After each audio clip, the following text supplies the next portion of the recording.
Tumagalpak si Mateo sa katatawanan. Nasa loob kami ng kantin ngayon at pinapanood ko silang nag-uusap tungkol sa bukang bibig na babae ni Kobe. Alam nyo naman ang test nun. Tumawa si Oliver. Umiling ako at napangisi. Panay kasi ang pagyayabang ni Coco tungkol sa isang babaeng taga Maynila daw. Makinis, maganda, maputi, matangkad, mahaba at umaalon ang buhok, at higit sa lahat ay nagpapakita daw ng motibo sa kanya. Hindi makapaniwala sina Mateo at Oliver sa kanyang sinasabi, kaya ipinangako niyang ipapakilala niya ito ngayon. Guys, ito nga pala si Chiska.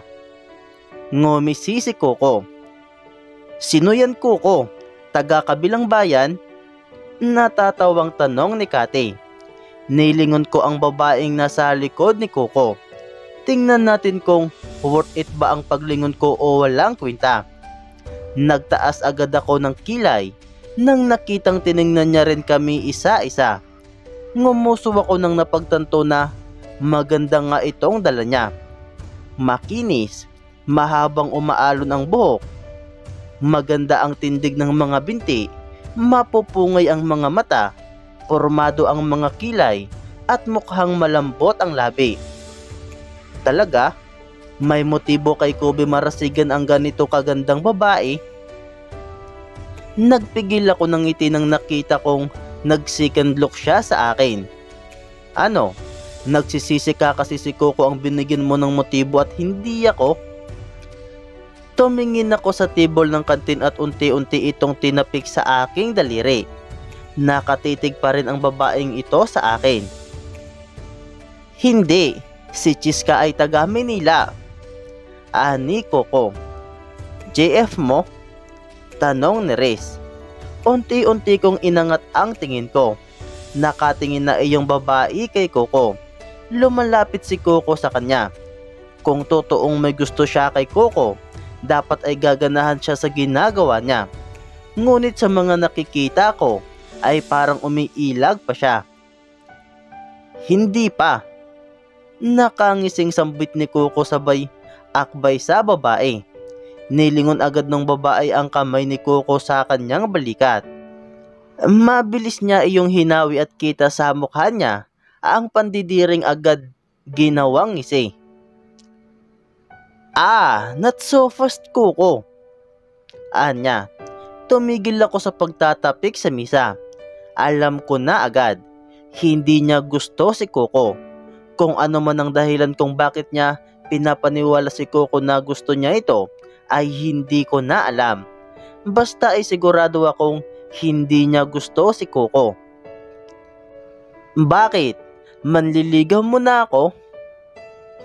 Tumaas ang kilay ni Coco. Oo. Medyo may pagdadalawang isip na sinabi nung babae. Oy, sa wakas, in love na si Coco. Sigaw ng mga kaibigan ko. Hindi ako makapaniwalang nahulog sila sa bitag ng babaeng iyan. Alam ko na ayaw niya kay Coco. Kitang-kita ko yun at di ko maintindihan kung bakit hindi nila makita ayon. Nakikita ko na iba yung pakay niya kay Coco. Alam ko dahil madalas akong makasalamuhan ng mga babaeng may ibang motibo din sa akin. Tumayo agad ako. Hindi ako nanghihinayang o natatakot para kay Coco. Naiirita ako sa babaeng iyon. Chiska ba iyong sinabing pangalan? Basta naiirita ako sa kanya. Kay babaeng tao at kay ganda, pero ginagamit niya ang mukha niya para mahulog ang mga tao sa bitag niya. That woman is evil. Saglit lang, ginugutom ako. Untag ko. Tumayo ang lahat dahil sa pagtayo ko. Hector, anong kakainin mo? Malambing na tanong ni Kate. Nilingon ko silang lahat. Gusto kong iwasan ang tingin ni Chiska ngunit iyon agad ang natagpuan ng mga mata ko. Depende kung anong nakahain. At agad na akong dumaritso sa kantin para pumili. Hindi maalis sa isip ko ang babaeng iyon. Chiska. Kaya naman nang naghapon at nangabayo ako sa buong rancho ay siya na ang naging laman ng isip ko. Iyong mga mata niyang mataray at yung pandidiri niya sa kami ni Coco nang inakbayan siya. Hector! Sigaw ni Coco sa akin nang nadatnan ko sila ng kanyang ama sa mga baka. Oy! Tumango ako at hinaplos ng marahan si Abaddon. Hinila ko ang kanyang lubid at tumigil siya sa pagtakbo. Pinunasan ni Coco ang kanyang pawis gamit ang kanyang braso at tiningalan niya ako. Bababa na sana ako nang napagtanto na may kailangan pala ako kina Aling Nina. Ano, maganda ba iyong chiska na ipinakilala ko kanina? Kumindat siya. Dinig ko sa boses niya ang pagmamalaki. Hindi ako makangisi kaya imbis na sumang-ayon ay taliwas ang sinabi ko. Hindi ko type ang mga ganon, Coco. Mag-ingat ka ron, mukhang manluloko. Natatawa akong tinuro ni Coco. Hector, halos di makabasag pinggan ang mukha nun. Kita ko, malaanghel, tapos sasabihin mo sa aking manluloko? Umiling siya. Umiling din ako at tinaas ang kilay. Bahala ka kung ayaw mong maniwala. Tinalikuran niya ako habang tumatawa. Inangat niya iyong mga dayami at nilipat sa kabila. Nakita ko ang suot niyang jersey ko na iniwanan ko kay Aling Nina noon. Ipinagkibit balikat ko iyon at pumanik na sa bahay ni Aling Nina. Hiya! Abaddon! Tinapik ko ang kabayo at itinali sa kahoy na nasa tabi ng bahay ni Aling Nina. Papalubog na ang araw at alam kong kanina pa ako hinihintay ng matanda. Oh Hector, nasa misa na yung binili ni Carolina sa akin. Anang matanda nang umiinom ng tsaa sa kanyang upuan. Salamat Aling Nina, bait mo talaga. Tumawa ako at niyakap siya. Aray, itong batang ito. Tinampal niya ang braso ko. Tumawa na lang ako. Ito naman, naglalambing lang ako. Siya ang nagpalaki sa akin. Madalas ko siyang nilalambing noong malakas pa siya at bata pa ako. Kaya naman nakagawian ko ng bumisita sa bahay nila araw-araw. Sa mansyon siya nakatira noon. Pero nang tumanda at hindi na kinaya ang mga gawain ay binigyan na lang siya ni Lola ng bahay at dito pinatira kasama ang anak niyang ranchero din namin. Dinampot ko ang isang mansanas sa kanyang misa at kinagat iyon. Tumingin ako sa labas at pinagmasdan ang malawak na maisan. May napapansin ka bang bago sa eskwelahan? Sa bayan, Hector? Bigla ang tanong ni Aling Nina. Nagkunot ang aking noo. Wala naman po. Anong bago? Bagong salta, bagong mukha. Anya, bahagya akong natigilan. Bagong mukha? Ayaw kong isipin pero hindi ko maipagkakaila na may isang taong bago sa paningin ko at kanina ko pa siya iniisip. Meron? Tinitigan ako ng diretso ni Aling Nina. Francisca Alde? Mabilis kong ibinalik ang gumagalang tingin ko kay Aling Nina. Sino yon? Wala bang Francisca Alde na umaaligid? Francisca? Nag-isip pa ako. Hindi ko alam kung pinagtitripan ba ako ni Aling Nina o ano. Matanda ba ho? Maganda, makinis, mapupula ang labi, maamo ang mukha, mukhang anghel na bumaba sa langit, mukhang maamo pero mabangis sa kailaliman. Nang binanggit niya ang maganda, ay may isa na agad akong naisip. Mabilis kong naidugtong ang pangalan ng babaeng iyon sa sinabing pangalan ni Aling Nina. Francisca o Chiska ba? Aldi iyon? Napatanong ako. Natigilan siya. Meron pala talaga. Totoo ang naririnig ko sa mga ranchero. Ano pong meron sa kanya? Napatanong ako. Hindi ko makakalimutan ang mukha ni Carolina nang umalis si Francis ng alegria para lang makipagtanan kasama ng Michelle na iyon. Nasasayangan talaga ako. Ang magkapatid na Alde ay matatalino at mababait. Si Lucia ang napangasawa ng isa at si Francis ay napangasawa si Michelle. Ano ba't bakit ang mga gusto ng Aldi ay ang mga babaeng punong-puno ng kamunduhan at kasukaban? Oy, Aling Nina, iyong puso nyo po. Bahagya akong humagikgik dahil dire-diretso ang sinabi niya dahil sa galit. Nanliit ang mga mata niya sa akin. Ang hirap kay Francis ay nakuha niyang magpanggap na gusto niya rin si Lina. Gayong hindi naman pala. Gayong maiba siyang mahal. Iyon ang ikinagalit ng lola mo, Hector. Iyang mga Alding iyan. Hindi talaga mapagkakatiwalaan. Pinagkanululang ni Siling ang kanyang anak sa isang Dila Merced para umangat. Umiling siya at uminom sa kanyang tsaa. Ang mga Alde, nagkakandara pa talaga pag Dila Merced. Uhaw na uhaw sa Dila Merced. Namamatay pag hindi Dila Merced. Kumunot ang noo ko at natulala sa kawalan sa mga sinabi ni Aling Nina. May unti-unti akong napagtanto. Nasa dulo na iyon ang dila ko, pero hindi ko mapagtibay. Kaya ikaw, Hector, ngayong nalaman kong may babaeng Alde sa kanilang pamamahay, mag-ingat ka. Ikaw ang natatanging tagapagmana ng mga Dila Merced. Paniguradong ipagkakanulo iyon ng mga magulang niya sa iyo. Kung hindi ako nagkakamali. Natatakot na ang mga iyon dahil nagpasurbi na ang iyong lola sa mga ari-arian ninyo para mailagay na sa iyong pangalan. Kaya sigurado akong takot ang mga iyon. Kaya pinauwi ang alas nila dito. Kaya umaalingasaw sa tainga ko ang pagbabalik ng babaeng Aldina iyan. Ang babaeng maaaring ipapain nila sa iyo. Nalaglag ang pangako. Hindi ko alam kung paranoid ako o masyadong malawak ang imahinasyon ni Aling Nina, pero may napagtanto ako. Si Kobe Marasigan ang nilalapitan ni Chiska. Ang sabi ni Coco ay una silang nagtagpo sa sentro. Hindi kaya naka-jersey ko si Coco, kaya inakala niyang si Coco ang Dila Merced?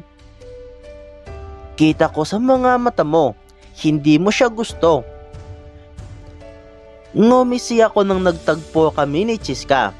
Sinadya kong magpaiwan sa classroom namin kahit alam kong walang professor para madatnan siya. Ngayon, maiksing shorts ang suot niya at nakalong sleeve na kitang-kita ang underwear. Seriously? Wala bang ibang damit? Bakit kailangang see-through? Look, mister, hindi ko alam kung anong nakikita mo sa mga mata ko pero wala ka naman sigurong pakialam sa akin. Umirap siya. Kung sasabihin kong gusto ko siya, edi gusto ko siya. Humalukip-kip ako at nag-iwas ng tingin. Ang daming bumulabog sa isip ko, tulad ng bakit ko nakikialam sa mga pinaggagawa ng Alding ito. Kung inaakit niya si Coco dahil akala niya'y Dila Merced dito, edi buti nga sa kanya. Pero bakit naiirita ako? Ako dapat iyong inakit niya, hindi si Coco. Sa akin dapat niya tinatapon ang sarili niya. Ako dapat ang hinahabol niya. Ako. Gusto kong ako. Wala akong pakialam kung aakitin niya lang ako dahil sa Dila Merced ako.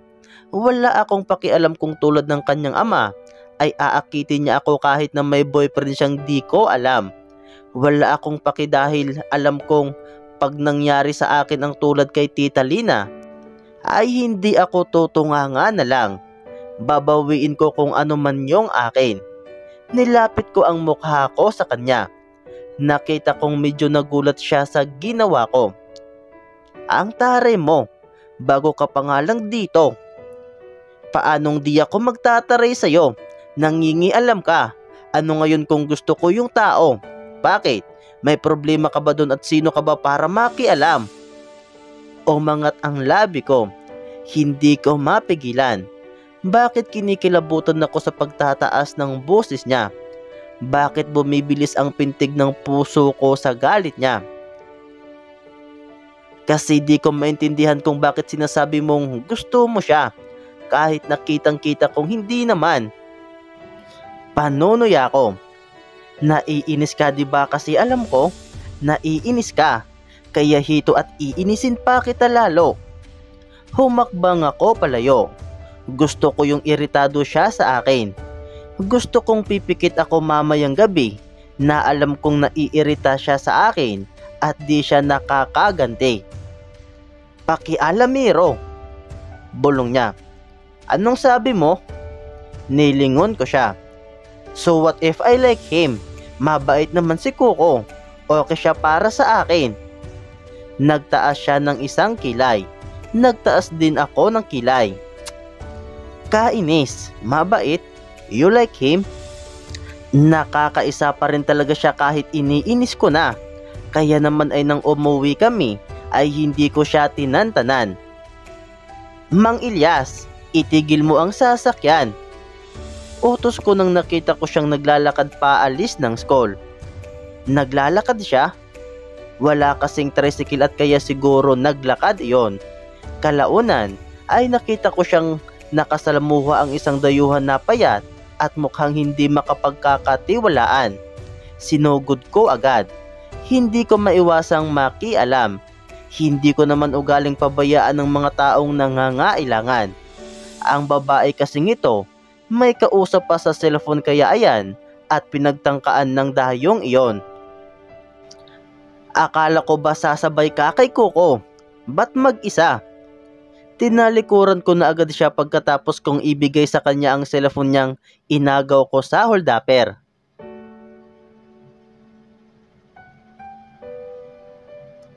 Lintik at nasugatan pa ako.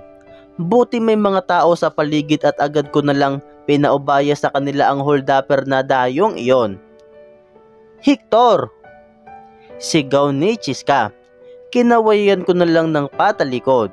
Kailangan kong hugasan itong sugat ko galing sa kutsilyo ng holdapper na ito.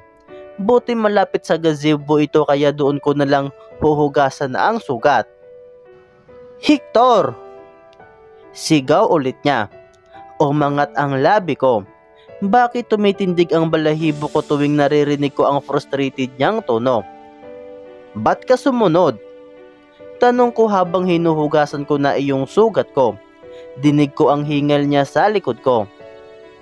Para san pa? Idi magpasalamat. Galit niyang sinabi at padabog na nilagay ang bag niya malapit sa sapatos ko. May hinalukay siya sa loob. Ang harsh mo namang magpasalamat. Natatawa kong sinabi ng di siya nililingon. Matalim niya akong tinitigan kahit na malaki ang isi ko. Lumuhod siya sa harapan ko at biglang hinablot ang braso ko. Akin na nga yan. Iritado niyang sinabi. Oh, ininda ko iyong hapdi na naramdaman ko pero di ko mapigilan ang pagguhit ng ngiti sa mukha ko. Sorry. Nag-aatubili niyang sinabi sa kadinungaw ang sugat ko. Gagamutin ko na. Ngumisi ako habang nakatitig siya sa sugat ko. Galit siya. Kita iyon sa mga mata niyang matatalim ang titig kahit sa sugat ko naman nakatutok. Nakakatuwa siyang tingnan. Ginala ko ang aking paningin sa buong katawan niya. Hindi naman ako ignorante sa babaeng ganito. Mukhang anghel. Marami na rin naman akong nakilala sa States at sa Manila. At hindi rin ako yung tipong madadaan sa mukha. Si Cathy at Rez ay parehong maganda pero ngayon lang ako ginugulo ng otak ko. Masyadong magulo na hindi ko siya kayang tingnan ng ganito, kalapit at matagal. Dahan-dahan na, hindi naman kaya tuluyan mo ako? Tumawa ako. Dadaanin ko sa lahat sa pang-iinis dahil tuwing natatahimik ako, lumalala ang mga iniisip ko. Hector, hindi pwede.